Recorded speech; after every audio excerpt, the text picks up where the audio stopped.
How about now? Do I have a laptop in front of my face now, Ian? What's up, everybody? Rob Ferretti, video log 3. Because why not? They'll all be number 3. 12, I don't know, just after Christmas. I sold my GT3. I put it up on eBay, pulled it off of eBay because a guy emailed me out of the blue, not even knowing I had it listed for sale, asking if I was selling a GT3 or if he knew anyone who was selling one, because he knew I had one and he knew I bought and sold cars. Nice guy, and I decided to essentially pull the auction, which would have generated more money, and sell it to this nice local guy because it was a cool story. Like, it was doing him a solid. And it's not always about the extra couple $1,000. I'm happy with the sale price. He's happy with the sale price. And we move on. Next thing that happens is I told him to get PPI anyway, just get an inspection just to make sure everything is good. Dealership comes back and says it needs bushings, not sway bar bushings, but upper and lower control arm bushings all around because they're cracked.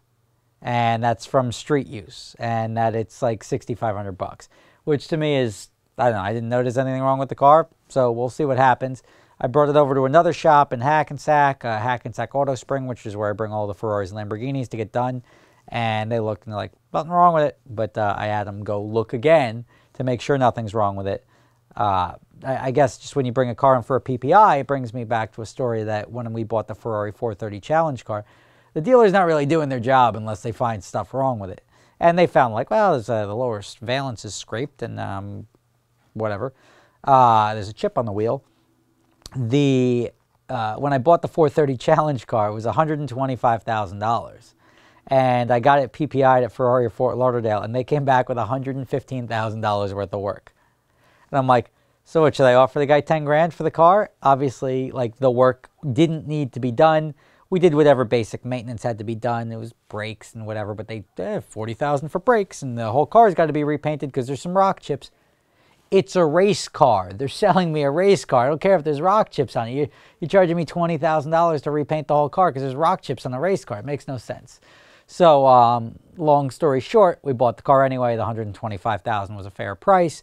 We bought it and we sold it years later without doing the repaint and all that for the same thing. So the point of a PPI is to protect the buyer. They find whatever they possibly can find wrong. But right now it's a slight hiccup in my life because since I gave this guy a discount, I'm not putting $1. Like, if it was something where it's like, look, it needs something and it genuinely needs something, I'd put it in.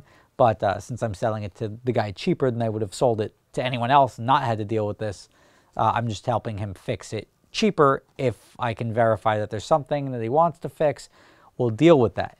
But the point of today's video log is not that. And some people want me to call it a vlog. I will stick to calling it a video log because vlog is short. I'm going to Tampa tomorrow. Tomorrow is Wednesday, the 28th. Thank you, Ian. And why am I going to Tampa? Because I needed to burn a flight. Now, this is something, it's like first world problems that most people aren't aware of, but people that like to fly a lot are very aware of it, is I wanted to get to the next status level on the airline. I didn't even think I was close, but it turns out when I look at everything, I'm 130 miles away, qualifying miles, which is nothing, but $780 away. So I'm like, well, shit, I got to fly somewhere before the end of the year.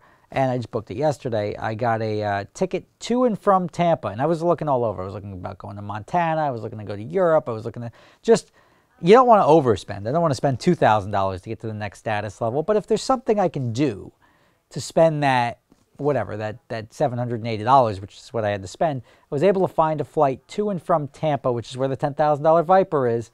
I'm going to go check out the $10,000 Viper. I'm doing a meet and greet. Link in the description to anyone in St. Pete who wants to come out. We'll be doing that tomorrow night, and then I'm coming back. So I'm literally going to Tampa for 18 hours, 20 hours, however long I'm down there, and it will get me to the next status level on the airline. And this is a common thing. There's people that need to maintain their status that do strategic flights. Like, I'm going to fly to Tokyo through Singapore, and I'll stay there for whatever. I'll just stay at the airport and come back on the next flight. But by doing that, that'll get me this spend and this many miles, and then I'll be guaranteed my status for the next year. those of you who fly without status have no idea how much more convenient it is to fly with status. You check in sooner, you get better seats, you're not fighting for headroom or for the baggage space up top. Very, very convenient, but that's essentially why, and then with a hotel and everything, I spend $1,000 to go gold on United. United's my airline of choice, but I'll be able to check in 48 hours earlier, blah, blah, blah, blah, blah. The details of why I did it are irrelevant, but essentially I just spent $1,000 to get gold status on an airline. But I'll be down in Tampa, and that is good for anyone in Tampa that wants to say hello, grab a drink, or stop in and see me tomorrow. Check out the link below. Just put up the video yesterday with the ticket that I got in the Ramapo court, which ended up being corrupt. And luckily, that turned into, I don't know why the videos that I don't think are do great. It took off pretty well. You could check the video link in the description or even in the end card. But if you haven't seen that, check that out. It's about when I got screwed in court when I was just arguing with cops about giving me a fictitious ticket for something I wasn't doing. Ultimately, I lost and I have to go fight it. But funny enough, that's like I'm getting calls from like lawyers that want to go defend me and everything. So we'll keep you up to date as to what happens there.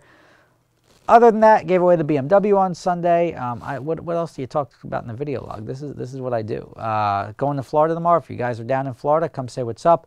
We plan the dates for the $500 car challenge. We've got Matt Farah, David Patterson, and this guy.